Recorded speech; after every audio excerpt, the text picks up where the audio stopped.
شروع کرتا ہوں اللہ رب العزت کے بابرکت نام سے جو بڑا ہی مہربان اور نہایت ہی رحم کرنے والا ہے۔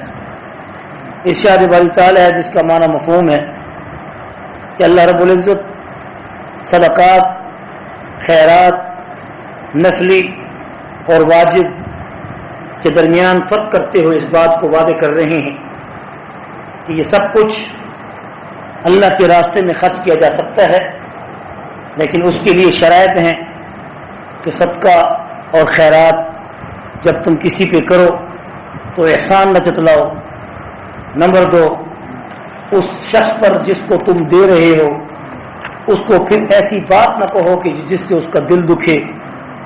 نمبر 3، جب تم صدقہ اختیار کرو، صدقہ دو، تو اس کے بعد ریا نہ ہو، دکھلاوا نہ ہو۔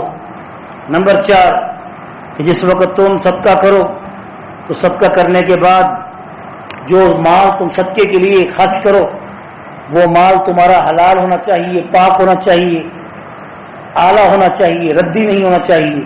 اللہ کے راستے میں وہ چیز نکالو جو پاک بھی ہو، حلال بھی ہو، ردی بھی نہ ہو۔ نمبر 5، کہ جب تم صدقہ کرو تو زہر کرو یا چھپ کے کرو، تبدو صدقات فنعم ماہی، اگر زہر بھی کرو تو بھی جائز ہے، آیت نمبر 270 کے بعد تبدو صدقات، کہ زہر بھی کرو تم صدقات کو تو کوئی بات نہیں، فنعم ماہی، وہ بھی تمہارے لیے بہتر ہے اگر تمہاری نیت ریا کی نہیں ہے۔ وَإِن تُخْفُوهَا، اگر تم چھپ کے کرو، وَتُؤْتُوهَا الْفُقَرَاءَ، اور تم اگر فقیروں کو، غریبوں کو چھپ کے دو کہ تمہارے دائیں ہاتھ کو بائیں ہاتھ کو، بائیں ہاتھ کو دائیں ہاتھ کو پتہ ہی نہ ہو، یعنی اتنا چھپ چھپا کے تم اللہ کے نام پہ خرچ کرو، تو اللہ تعالیٰ فرماتے ہیں یہ بھی تمہیں اختیار ہے۔ نمبر 7، کہ اب جب تم مال صدقہ کرو تو صدقہ تمہارا 2 طرح کے ہے، ایک صدقہ خیرات نفلی ہے اور ایک صدقہ خیرات تمہارا واجبی ہے۔ صدقہ خیرات جو نفلی ہے وہ آپ ہر شخص کو دے سکتے ہیں۔ لیس علیک ھداھم، اب دیکھیں اس آیت کو، لیس علیک ھداھم، اب یہ غامدی بتائے گا ہمیں اس کی تشریح، یہ بدبخت بتائے گا، یہ بدراہ بتائے گا جو دین کی 2-4 باتیں اچھی کہہ کے لوگوں کو سنبھال لیتا ہے، پھر اس کے بعد ایسی بکواس کرتا ہے کہ بیڑا ایمان کا غرق کر دیتا ہے۔ یہ بتائے گا ہمیں، یا امام سے ابو حنیفہ ہمیں بتائیں گے، یا ابو ہریرہ ہمیں بتائیں گے، یا ہمیں ابن مسعود بتائیں گے؟ یہ بدبخت بتائے گا جس کی سنت کے مطابق اپنا چہرہ بھی نہیں، جس کے اپنے اخلاق ایسے ہیں کہ غیروں سے ہاتھ ملاتا ہے، غیر محرم کو ہاتھ ملانا جائز سمجھتا ہے، جبکہ اللہ کے پاک پیغمبر نے چھونے سے منع فرمایا ہے۔ یہ اس طرح کی باتیں بہت ساری ہیں، لیکن افسوس ہوتا ہے کہ لوگ اس کو سنتے ہیں۔ عقل ماری گئی ہے، ختم اللہ علی قلوبہم وعلی سمعہم وعلی ابصارہم غشاوہ۔ امت محمد صلی اللہ علیہ وسلم کے کچھ لوگ ایسے ہیں جن کے دلوں پر مہر لگا دی گئی ہے، سنتے ہیں ان کو، بڑے شوق سے سنتے ہیں، عالم ہو، فقیہ ہو، دینی مدرسوں میں 12 سال لگائیں، تمہارا 2 ٹکے کا وکیل جب تک پورا اس کے پاس لائسنس نہ ہو اس وقت تک وہ وکالت نہیں کر سکتا۔ قرآن و حدیث ایسا لاوارث مذہب ہے کہ جو آئے اس کی تشریح کرنا شروع کر دے، جو آئے ترجمہ کرنا شروع کر دے، جو آئے تفسیر لکھنا شروع کر دے۔ ہمیں اس لیے غصہ آتا ہے، اس مسجد کے ہم وارث ہیں، یہ لوگ وارث نہیں ہیں جنہوں نے دھوکہ دیا ہوا امت کو، ہم وارث ہیں اور ہم فراست کی حفاظت جانتے ہیں، جان دے کر بھی جانتے ہیں، جان لے کر بھی جانتے ہیں۔ الحمدللہ ہمارا دبدبا اور جوش یہ ذہنی نہیں ہے، ان کے گھروں کے اندر گھس کے جاتا ہے۔ ڈبل جی میں اس بدبخت کو 2 دن بھی میں نے رہنے دیا، یہ بدبخت دفع ہو گیا ہے، اور اس کے بعد لندن میں بیٹھ کر یہ بکواس کر رہا ہے۔ میرے سامنے یہ بھی ٹھہر سکتا ہے یہ بدبخت، تو بڑے علماء کے سامنے کیا ٹھہرے؟ امت کو گمراہ کرتے ہیں یہ لوگ۔ اگر یہ بات ریکارڈ کر کے ہم لوگوں تک نہ پہنچائیں اور غصے سے نہ کہیں تو امت کیسے جھنجھوڑی جائے گی؟ ان کو کیسے عقل آئے گی؟ یہ جائے گا میسج پوری دنیا میں۔ کل کے پروگرام میں اس نے اور بدتمیزی کی ہے کہ ہر ایک کو تم زکوٰۃ دے سکتے ہو، خبردار تم اسلام اور دین کے وارث نہیں ہو، زبان گدی سے باہر نکال دیں گے، ادھر پاکستان میں آؤ، دیکھیں گے تمہیں کہ تم کیسے بات کرتے ہو، بیٹھ کے بدتمیزی کرتے ہو۔ یہ اسلام کے خلاف یہ مورے ہیں جو غلام احمد قادیانی کے بنائے ہوئے ہیں، یہ پرویزی ہیں، یہ اصل میں منکر حدیث ہیں. ان لوگوں کی اصلیت کا صرف علماء کو پتہ ہے، لیکن علماء کرام بیچارے گھروں میں، خانقاہوں میں، مدرسوں میں ان کو اقتدار میں آنے کی اجازت ہی نہیں ہے، اور اعلیٰ بالا خانوں میں آ کر بات کرنے کی ان کو دعوت ہی نہیں ہے. تو اس کا مقصد یہ کہ دین لاوارث ہو گئی ہے. ایک بھی طالب علم تمہارے ٹکڑوں پر پلنے والا جب تک مدرسے میں بیٹھ کر دین قال اللہ قال رسول پڑھے گا، اللہ کی قسم ان کا پیچھا ہم ان کا کہیں بھی ہوں گے ان کا پیچھا نہیں چھوڑیں گے، اور اللہ کے دین کو ہم وجال حق وضاحت الباطل کا پیغام بنا کر چھوڑیں گے. یہ بدبخت ٹھہر نہیں سکیں گے، یہ بھاگیں گے، یہ ملک میں بھی نہیں رہیں گے. ان کی قبریں بھی غیروں کی دیار میں بنے گی، اور اسلام اور دین سے یہ برگشتہ ہو کر کفر کی موت مریں گے. یہ لوگ خطرناک ہیں. ایک شخص گناہگار ہے لیکن وہ گناہ کو گناہ مانتا ہے، اور ایک شخص گناہ پر ڈھٹائی کرتا ہے، وہ کہتا ہے کہ یہ گناہ ہے ہی نہیں، یہ تو اسلام ہے. قل هل انبئکم بالاخسرین اعمالا.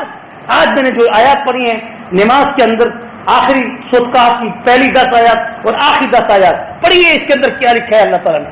قل هل انبئکم بالاخسرین اعمالا الذین ضل سعیهم فی الحیاۃ الدنیا وهم یحسبون انهم یحسنون صنعا. یہ سمجھتے ہیں کہ جو بات ہم کہہ رہے ہیں اچھے طریقے سے پیش کر رہے ہیں، بنا کر پیش کر رہے ہیں، پیار سے پیش کر رہے ہیں، امت کو ہم جنا دھوکہ دے دیں گے. خبردار، تمہاری یہ باتیں ساری کی ساری ٹکوسلے ہیں. تم امت کو گمراہ نہیں کر سکتے جب تک ایک عالم حق اپنی بات کہتے ہوئے، چاہے وہ مسجد گھر کی ہے یا اس کی مسجد کی ہے یا خانقاہ کی ہے، اس وقت تک ان کا پیچھا نہیں چھوڑے گی. اللہ کا فضل ہے الحمدللہ اس کے تمام افکار کی جو یہ دبے لفظوں میں اسلام اور دین کی بات کو غلط پیش کرتا ہے اور پھر امت کو گمراہ کرتا ہے، اس کو جواب دیا جاتا ہے. یہ 7واں عمل ہے، 7واں حکم ہے کہ جس میں اللہ کے پاک پیغمبر صلی اللہ علیہ وسلم کو کہا جا رہا ہے کہ صدقہ و خیرات لیس علیک ہداہم ولکن اللہ یہدی من یشاء. ان کافروں کو بھی دے سکتے ہو جو کافر جو ایمان نہیں لے آئے، اس لیے کہ اے نبی صلی اللہ علیہ وسلم تیرے اوپر ہدایت کا لے آنا ان کے اوپر تمہارے لیے کوئی چوکیداری نہیں ہے، تو ان کا ذمہ دار نہیں ہے، تو ان کا دروغہ نہیں ہے. وما انت بمسیطر، تو ان کے اوپر نگہبان نہیں ہے کہ تو ان کو دین کی بات کہے اور ہر حال میں ہدایت بھی یہ قبول کریں نہ کریں. تیرا کام صرف اتنا ہے لیس علیک ہداہم. جب پیغمبر کو یہ کہا جا رہا ہے تو میں اور آپ کی کیا اوقات ہے؟ ہمارا کام بھی اتنا ہی ہے کہ بتا دو، مانے کوئی نہ مانے، ہدایت ملے نہ ملے، وہ میرے رب کا کام ہے. لیس علیک ہداہم، نہیں ہے تیرے اوپر اے محبوب کریم صلی اللہ علیہ وسلم ان کو ہدایت دینا، ہدایت کا راستہ دکھانا تیرے اوپر ہے، ہدایت کا دینا تیرے اوپر نہیں ہے. ہدایت کا راستہ دکھانا تیرے اوپر ہے، ہدایت دینا تیرے ہاتھ میں نہیں ہے. ولکن اللہ یہدی، ہاں ہدایت کس کے ہاتھ میں ہے؟ اللہ ہی جس کو ہدایت کرنا چاہے، من یشاء، جسے چاہتا ہے اسے ہدایت دیتا ہے. وما تنفقوا، اور جو کچھ تم خرچ کرتے ہو وہ خرچ کر سکتے ہو، لیکن یہ نفلی صدقہ ہے، اس میں زکوٰۃ واجبی تم غیر مسلم کو نہیں دے سکتے.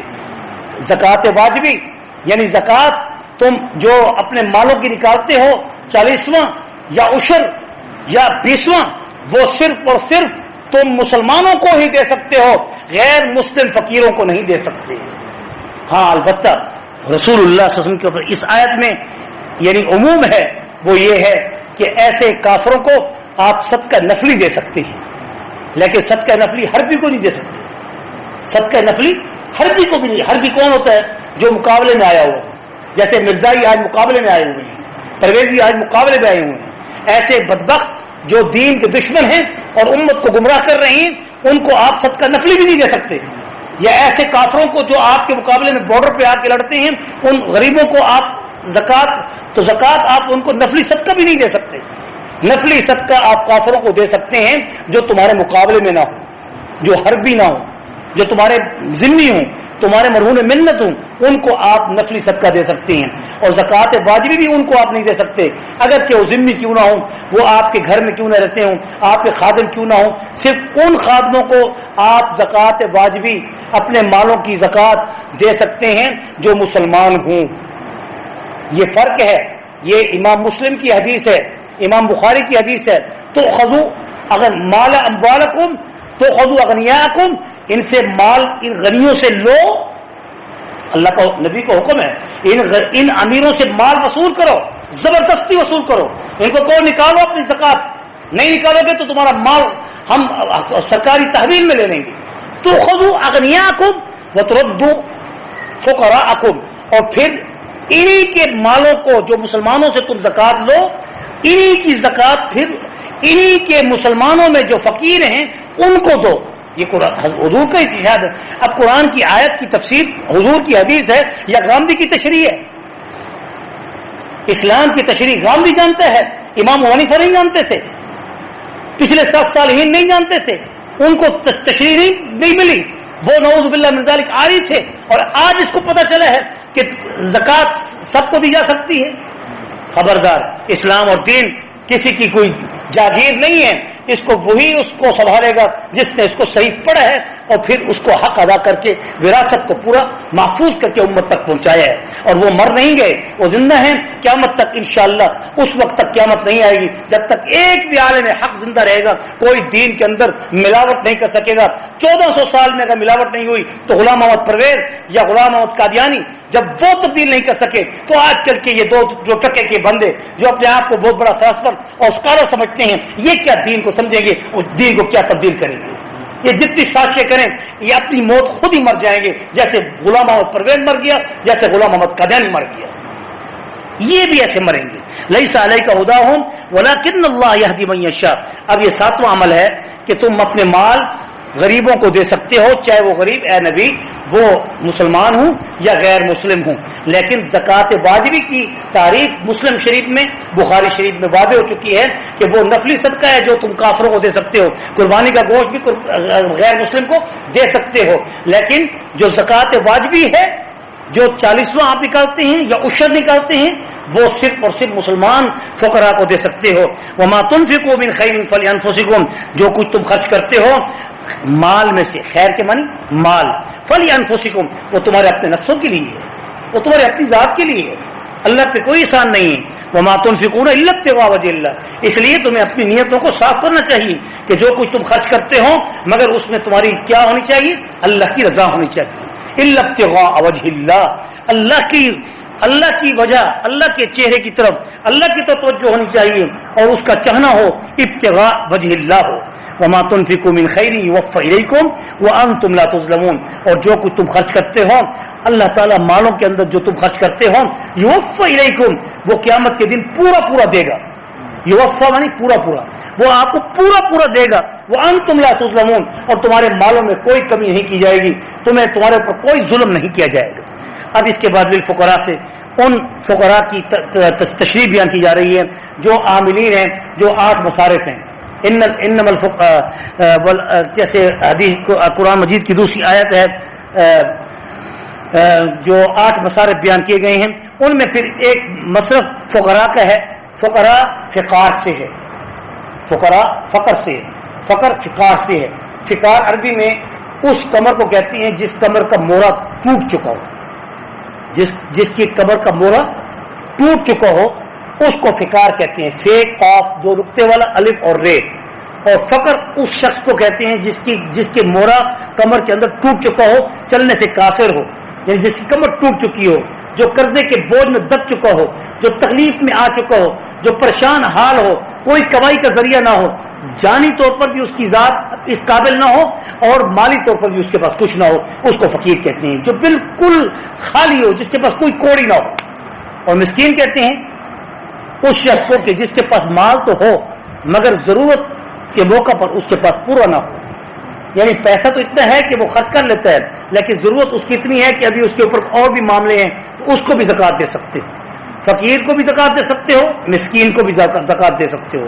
इन्नमल 8 जो मसारिफ मेरे ज़हन से आयत निकल रही है कि वल आमिलीन अलैहा वल मुअल्लफति क़ुलूबुहुम व फिर रिक़ाब वल गारिमीन व फ़ी सबीलिल्लाह व इब्निस सबील फ़रीदतम मिनल्लाह वल्लाहु अलीमुन हकीम। उनमें फकीर और मिस्कीन पहले नंबर पे आती हैं। फकीर वो लोग हैं जिनके पास कुछ ना हो, और मिस्कीन वो लोग हैं जिनके पास माल तो हो लेकिन वो माल, उनके पास गाड़ी है या उनके पास मोटरसाइकिल है या उनके पास जाने आने के लिए कोई जरिया तो है, लेकिन वो माल उनका किफायत नहीं करता। उनके घर में इतना पैसा नहीं कि वो बच्चों को जन तालीम पूरी दे सकें। अगर उनके पास इस कदर मिस्कीनियत है तो उनको भी ज़कात दे सकते हो, बशर्ते कि वो साहिब निसाब ना हो। साहिब निसाब से मुराद 52.5 तोले चांदी ना हो उनके पास, 7.5 तोले सोना ना हो, बाकी उनके पास खाने पीने को सब कुछ हो। और फकीर कहते हैं उसको जिसके पास खाने पीने को भी कुछ ना हो। इसलिए ये फर्क आप जरूर याद रखें कि फकीर वो है जिसके पास खाने पीने को भी कुछ ना हो, मिस्कीन वो है जिसको खाने पीने के उसके पास हो लेकिन जरूरियात जिंदगी के लिए उसके पास पैसा ना हो, मजीद जरूरतमंद हो, उसको जरूरत हो बच्चों की तालीम के लिए, घर के मामलात के लिए, आने जाने के सफर के लिए वगैरह वगैरह, तो ऐसे शख्स को भी ज़कात वाजिबी आप दे सकते हैं। तो लिल फुकरा अल्लज़ीन, आप अल्लाह ताला फरमाते हैं कि फुकरा जो हैं इनकी मिसाल क्या है, अल्लज़ीन वो लोग हैं फुकरा उहसिरू जो महसूर हो गए हैं, महसूर के मानी बंद हो गए हैं, जो अपने आप को जिन्होंने रोक दिए है फी सबीलिल्लाह। अब ये दो तरह के हैं अल्लाह के रास्ते में, एक जिहाद फी सबीलिल्लाह और एक मदारिस दीनिया या खानकाहों में बैठकर अल्लाह उसके रसूल की दीन की इशाअत के लिए, जैसे कि रसूलुल्लाह सल्लल्लाहु अलैहि वसल्लम के दो फुकरा थे। एक फुकरा वो थे जो मुजाहिदीन की शक्ल में आपके साथ शाम शाना कुफार के खिलाफ लड़ते थे, और एक वो फुकरा थे जो आप सल्लल्लाहु अलैहि वसल्लम के असहाब सुफ़ा, जो आज भी चबूतरा है सुफ़ा का, वहाँ मौजूद है मदीना मुनव्वरा में, तो वहाँ पर वो थल्ला बना हुआ है, वहाँ पर 400 की तादाद में कम बेश आपके तलबा मदरसे के दीन की तालीम को हासिल किया करते थे, और वो निहायत ही गरीब थे, तंग दस्त थे, उनके पास कमाने के लिए खाने के लिए घर के अंदर कुछ नहीं था, तो उनको ज़कात देना जायज़ है। और इसलिए उलमा ने लिखा है कि सबसे बेहतरीन मसलब जो अपने अकारिब और अजीज़ व अकारिब के बाद वो मदारिस दीनिया के लोग हैं कि जो अपने आप को मासूर करके उन्हें दुनिया को लात मार के दीन की हिफाजत के लिए अल्लाह ने उनसे काम ये लिया हुआ है। अब उनके पास अगर कोई कुछ नहीं तो उनको ज़कात के पैसे देकर उनकी मदद की जा सकती है। लिल फुकरा अल्लज़ीना उहसिरू, और वो फुकरा जो कि मासूर कर दिए गए हैं अल्लाह के रास्ते में, ला यस्ततीऊन ज़रबन फिल अर्ज़, और वो ताकत नहीं रखते, इस्तात नहीं रखते, ज़रबन मानी चलने की, ज़रबन मानी चलने की, वो चलने की ताकत नहीं रखते, फिल अर्ज़ जमीन में। अब यहाँ मारना पाँव मारना, ज़रबन यानी पैर मारना, चलना, वो जमीन में चलने की ताकत नहीं रखते। और उनकी मिसाल क्या है, उनकी निशानी ये है कि लोग उनको जहल, जो पढ़े लिखे नहीं हैं, जो समझदार, जो उनसे वाकिफ नहीं है। अब सफेद पोश लोग बहुत से ऐसे हैं कि जिनको हम ये समझते हैं कि ये खाते पीते हैं, वो अपनी इज्जत से कपड़े अच्छे पहनते हैं, अच्छे तरीके से आते हैं, तो हम ये समझते हैं कि इनके पास सब कुछ है। हालांकि अल्लाह ताला कह रहा है कि बहुत से ऐसे सफेद पोश हैं कि जिनको तुम जहलियत में, जहालत में, अदम जानने की वजह से तुम उनको गनी समझते हो, अगनिया, गनी की जमा अगनिया, या सब हम तुम उनको वो उनको समझते हैं कौन लोग, अल जाहिल, जाहिल से मुराद ये नहीं कि बिल्कुल अनपढ़, जाहिल से मुराद जो नावाकिफ, ये लफ्जी माना इसका ये है, यहाँ ये नहीं कि अनपढ़, यानी न जाहिल से मुराद नावाकिफ, जिनको पता नहीं है वो ये समझते हैं कि अगनिया ये तो गनी है, मिनत ताफुक, इसलिए कि ये मांगते नहीं। बहुत से ऐसे सफेद पोश हैं जो आपके सामने हाथ नहीं फैलाते। मिनत ताफुक, ताफुक के मानिए न मांगने वाले, ताफुक के मानिए अफीफ, इफ़्फ़त वाले। इफ़्फ़त वाला वो होता है जो अपनी आंखों को नीचे रखे और किसी के सामने अपने आप को ज़ाहिर न करे, अपनी गुर्बत को ज़ाहिर न करे, अपने आप को छुपाए, उसको माफूफ कहते हैं, उसको आफीफ कहते हैं, उसको ताफुक कहते हैं, कि वो ताफुक करने वाले जो अपने हाथ नहीं फैलाते, मांगते नहीं हैं, और उनको जहल लोग ये समझते हैं, जो नवाकिफ हैं वो उनको गनी समझते हैं। अब उनकी मिसाल कैसे पता चलेगा? अब वो ऐसे लोग जो छुपे हुए हैं, अल्लाह कहता है उसकी तारीफ ये है, तारिफुहुम बिसीमाहुम, उनकी पेशानियों से पता चलेगा। तारिफुहुम बिसीमाहुम, उनके चेहरे जो हैं किसी के सामने झुकेंगे नहीं, और वो खंदा पेशानी से मिलेंगे, लेकिन उनका हाल जानने वाले उनके चेहरों से ढांप लेंगे, यानी भांप लेंगे कि ये लोग कौन हैं जो बेचारे गरीब हैं और मांगते नहीं हैं, शर्म के मारे वो सवाल नहीं करते। तारिफुहुम बिसीमाहुम, उसकी मिसाल, उसकी तारीफ, उसका तारुफ उनकी पेशानियां हैं। ला यसअलून अन्नास इल्हाफा, और वो लोगों से सवाल नहीं करते इल्हाफ, मलहूफ होकर, लिपट कर। लिहाफ को लिहाफ इसे कहते हैं कि वो लिपटा होता है, लिहाफ को लिहाफ इसलिए कहते हैं कि वो किसी चीज पे लिपटा होता है, वो लिपट के लोगों से नहीं मांगते, जैसे कि आम बेकारी लोग आपसे लिपट के मांगते हैं। वमा तुनफिकू मिन खैरिन, और जो कुछ तुम खर्च करते हो मिन खैर, मालों में से, फइन्नल्लाह बि अलीम, अल्लाह भी जानता है कि तुम किस नियत से देते हो। अल्लाह ताला से दुआ है, अल्लाह ताला हमें सही मानों में अपने मालों की ज़कात निकालने की और सही लोगों तक हमें अपने मालों को देने की तौफीक नसीब करे। रब्बना आतिना फिद दुनिया हसना व फिल आखिरति हसनतन व क़िना अज़ाबन्नार, व सल्लल्लाहु तआला अला खैरि खल्क़ि मुहम्मद व अला आलिहि व अस्हाबिहि अजमईन। برحمتک یا ارحم